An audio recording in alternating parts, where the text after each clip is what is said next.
अस्सलाम वालेकुम students, this is Myra Amjad. Welcome to Javed publishers. आज हम किड्स मैथमेटिक्स ग्रेड 2 में अपना यूनिट नंबर 6 कंटिन्यू करने जा रहे हैं, विच इज जियोमेट्री।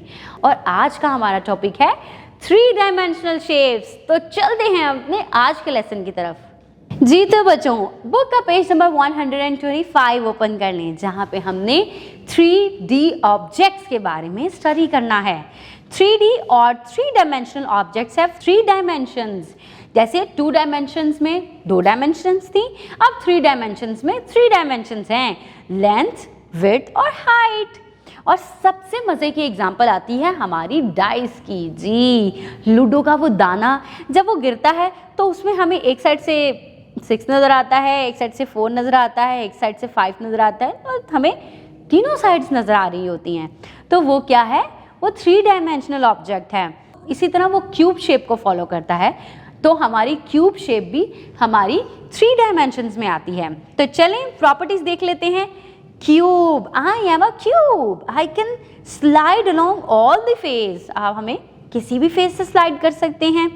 6 फेसेस हैं, 12 एजेस हैं और 8 वर्टेक्स हैं।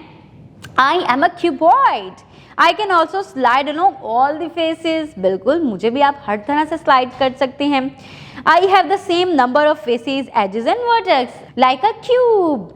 मेरे पास 6 फेसेस हैं, 12 एजेस हैं और 8 वर्टेक्स हैं। Now I am a cylinder, I can slide along 2 plane faces and roll along 1 curve face.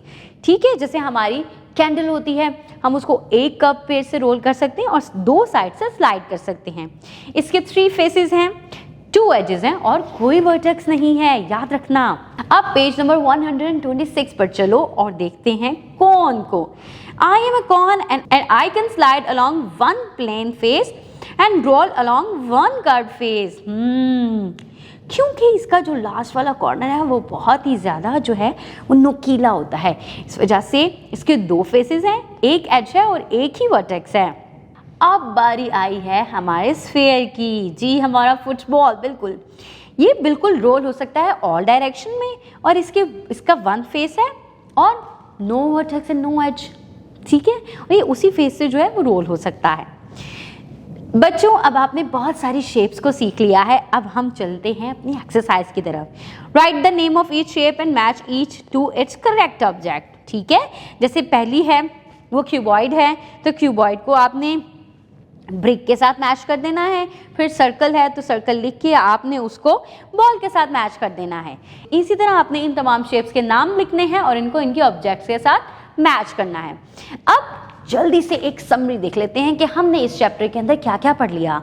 हमने सर्कल के बारे में पढ़ा, स्क्वायर के बारे में, रेक्टेंगल के बारे में, सेमी सर्कल्स के बारे में सीखा, स्ट्रेट लाइन, कर्व लाइन और बहुत सारे कंसेप्ट सीखे। अब हम जल्दी से एक रिव्यू एक्सरसाइज ले लेते हैं। Tick the best choice, which figure has 4 sides of equal length. सोचें, बिल्कुल ये स्क्वायर है। Which figure has no vertex? Yes, it's circle. The shape of a currency note of ₹10 is like a rectangle. ये तो सबको पता है ना, क्योंकि सबके पास 10 रुपये का नोट होता है। अब पेज नंबर 128 की तरफ चलते हैं। The shape of a coin of ₹5 और ₹10 is like, yes, it's circle. आप इस शेप को देखें, is the shape of a cone. बिल्कुल। Now, क्वेश्चन नंबर 2 में देखें, how many faces, edges and vertex do these 3 dimensional objects have. तो जल्दी से आपने अपना कंसेप्ट रिकॉल करना है और यहाँ पे लिख देना है। उसके बाद नंबर 3 पे आपने देखना है, right the related shapes name under each picture. बिल्कुल, जैसे बॉल है तो ये सर्कल है, फिर डाइस है तो ये क्यूब है, फिर हमारी बर्थडे कैप है तो ये कोन है, फिर हमारी ब्रिक है तो ये क्यूबॉइड है।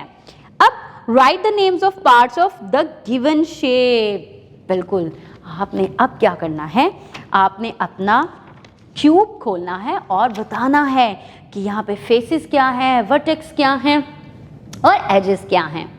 जी तो बच्चों, था ना मज़ेदार यूनिट कितनी डिफरेंट शेप्स को पढ़ा, डिफरेंट चीज़ों की शक्लों के बारे में पढ़ा और ये जाना कि 2 डायमेंशनल शेप्स क्या होती हैं, 3 डायमेंशनल शेप्स क्या होती हैं, पैटर्न्स क्या होती हैं। भाई मुझे तो ये यूनिट बहुत मज़े का लगा है। मैं उम्मीद करती हूँ आपको भी ये यूनिट बहुत अच्छा लगा होगा, क्योंकि आपने डिफरेंट ऑब्जेक्ट्स की शेप्स को ऑब्जर्व किया है। Thanks for watching. अपना बहुत सारा ख्याल रखिएगा और जुड़े रहें बोलती किताबों के साथ।